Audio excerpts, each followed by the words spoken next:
Հարգելի հայրենակիցներ, բարև ձեզ։ Մեր տնտեսական ծրագրի ներկայացնելուց հետո շատ են հարցերը մեր հայրենակիցների մոտ, որոնցից ամենակարևորը կապված է երկրորդ կետի հետ։ Ասում են, ճիշտ է, որ Սամվել Կարապետյանը որոշել է բոլոր փոքր բիզնեսի ներկայացուցիչներին ազատել հարկերից։ Այո, ճիշտ է։ Հայաստանում գործող բոլոր փոքր բիզնեսի ներկայացուցիչները ազատվելու են հարկերից։ Հարկերից շրջանառության հարկից ազատվելու են կրպակները, փոքր խանութները, ազատվելու են վարսավիրանոցները, ազատվելու են ավտոլվացման կետերը, ազատվելու են բոլոր ծառայություններ մատուցող փոքր ընկերությունները։ Եվ սա կարևոր քայլ է, այստեղ կա տնտեսական նպատակահարմարություն։ Գիտեք ինչ ենք մենք դա անում։ Առաջինը, որ այս ընկերությունները սկսեն մեծանալ, որ այս միջոցները, խնայած միջոցների հաշվին, նրանք նոր աշխատատեղ ստեղծեն, նոր մարդիկ ներգրավեն, որ մենք հաղթենք գործազրկությունը Հայաստանում, քանի որ գործազրկությունը աղքատության հիմքն է։ Բայց ինչ հարց են մեզ տալիս, ասում են, իսկ ինչպես է բյուջեն այդ դեպքում դիմանալու։ Շատ լավ հարց է, շնորհակալ ենք, որ տալիս եք, բայց մի տարօրինակ թիվ ասեմ ձեզ։ Հայաստանում գործող ընկերությունների 70%-ը վճարում է հարկերի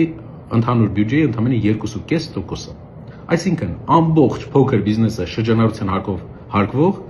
վճարում է ընդամենը մեր բյուջեի 2.5%-ը։ Ես ձեզ վստահեցնում եմ, որ մենք ոչ թե 2.5% ենք գտնելու եւ ավելացնելու, այլ մեծ բիզնեսի եւ տարբեր տնտեսական ծրագրերի հաշվին տասնյակ տոկոսներ է բյուջեն ավելանալու եւ չի լինելու փոքր բիզնեսին հարկելու կարիքը։ Իսկ դուք պատկերացնում եք մի երկիր, որտեղ փոքր բիզնեսը չի հարկվում, փոքր բիզնեսը չի առնչվում հարկայինի հետ եւ միակ խնդիրը, որ պետությունը դնում է փոքր բիզնեսի առաջ, մեծանալ, դառնալ միջին բիզնես, այդ ժամանակ արդեն թող սկսի շահութարկ վճարել։ Բայց փոքր բիզնես լինելու ժամանակ պետությունը միայն չխանգարելու քաղաքականություն է վարում։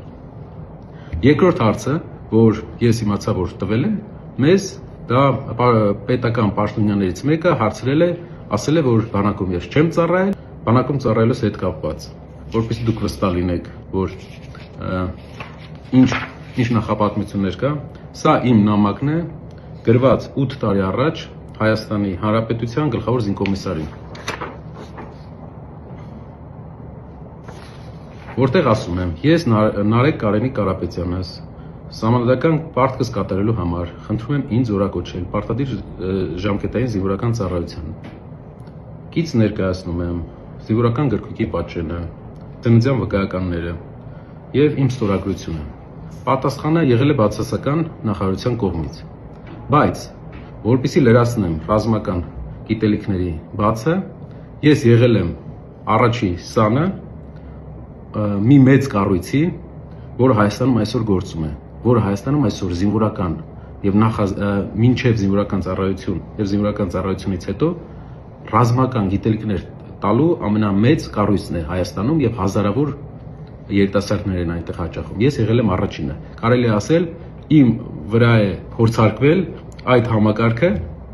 եւ ես ուրախ եմ եւ ես շնորհակալ եմ այն հրամանատարից, ում հետ աշխատել եմ այս ուղղությամբ։ Մի օր կներկայացնեմ դա, երբ մենք ներկայացնենք մեր անվտանգային ծրագիրը արդեն։